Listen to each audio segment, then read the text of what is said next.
Today, we're going to be talking to you about interpersonal oppression. Specifically, how interpersonal oppression arises from ideological oppression. A great example of this is how stereotypes lead to microaggressions.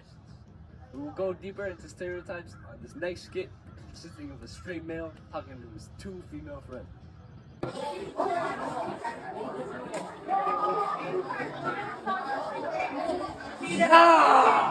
That guy, he has one of two things. Either he's him or he thought he was him. I know, right? Well, there's no way he has all that. Yeah, I thought this guy definitely did. Yeah, I know.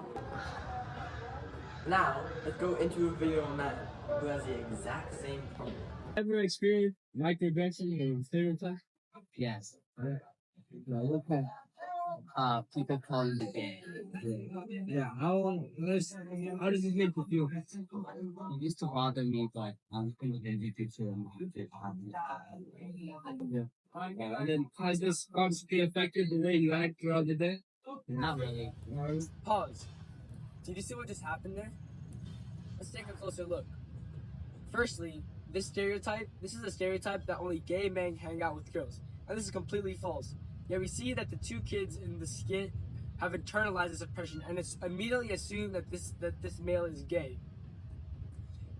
And this can lead to discrimination in the male community and misinformation being spread. And furthermore, our interviewee had said that he had experienced this multiple times and he has gotten used to it.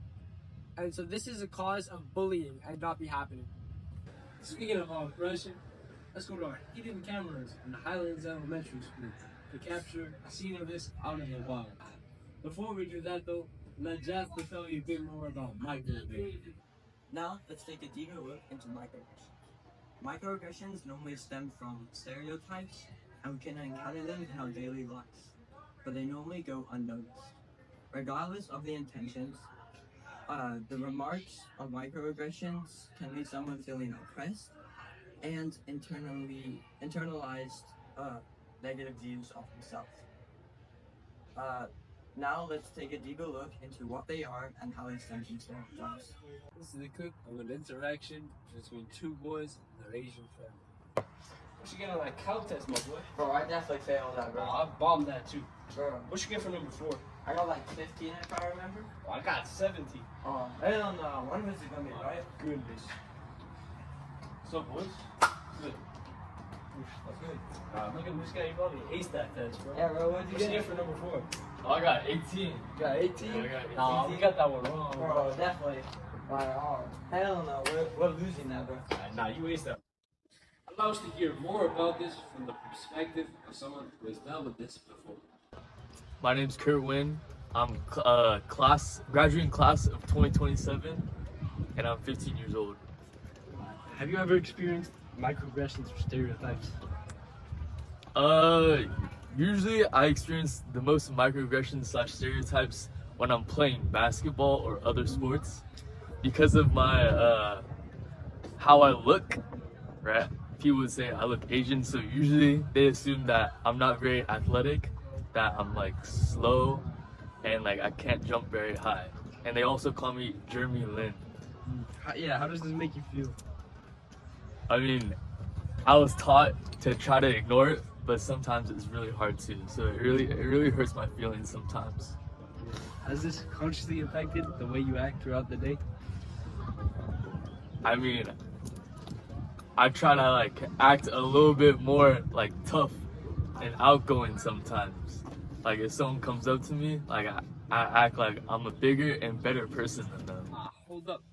Let's look at the skit with context from the interview. Even a stereotype that might seem positive at first can still oppress somebody, as was displayed in the skit. The good stereotype of being smart has attached notions of being unathletic or less dominant. This can leave a lasting impact on people and put pressure on them to change. This is not the only group of people that have been oppressed and endured microaggressions throughout their life. Next up, we will take a closer look at how people react to an African American male walking towards them on the street.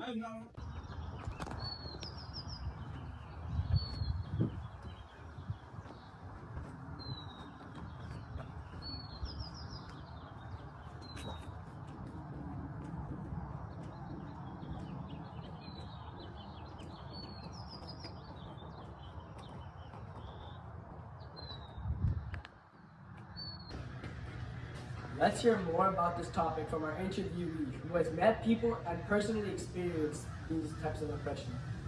Alright, say your name. Okay, my Your name name, is your William grade. Bailey. Okay. I'm 15 years old and I'm a freshman here.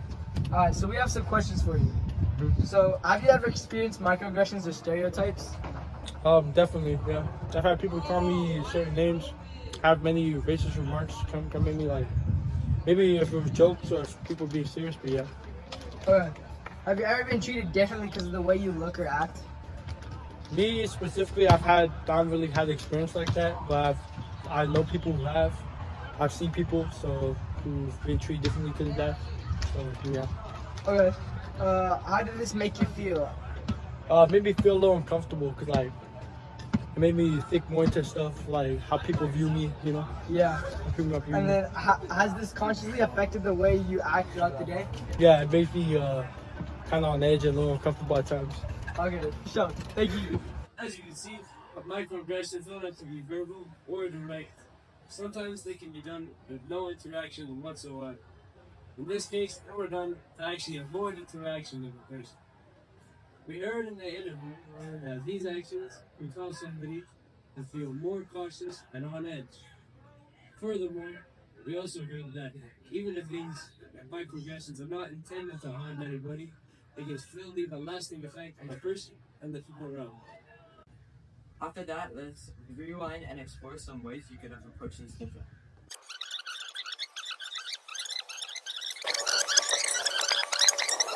What could you have done differently in the first scenario?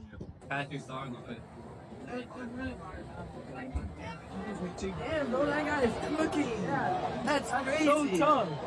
Damn, good job, man. If you don't have anything good to say, keep it to yourself. And make sure that when thoughts like these arise, you ask yourself why you're thinking this way and if you actually believe these ideas to be true. Now let's have a look at how we could have handled skit 2. What you gonna like health test, my boy? Bro, I probably failed that. Yeah, I'm on that one too. What'd you get for number 4? If I remember correctly, I think I got like 15. I think I got 17. Damn.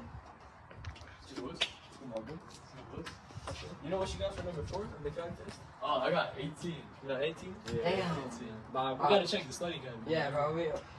Let's see who gets it right when the teacher grades it. Yeah.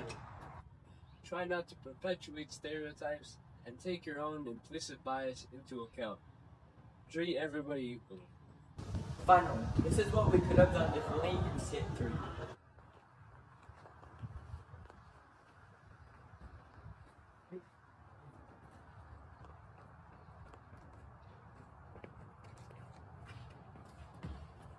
People who are different aren't to be feared. And make sure that you can treat people kindly and nicely, no matter what they look like, because you don't know how they feel. To wrap this whole thing up, the form of interpersonal oppression, such as microaggression and stereotypes, makes people feel out of place, and it puts pressure on them to change the way they act and present themselves in public. To help get rid of your implicit bias, make sure you've heard everybody else's opinion on the matter before you describe your own opinion to everybody else. Ask yourself, where have you learned this information from, and why are you using this information in this way? These forms are very harmful to our society, but it's still very much in our everyday life. Instead of perpetuating this, you can help heal our problems and situation by employing these strategies.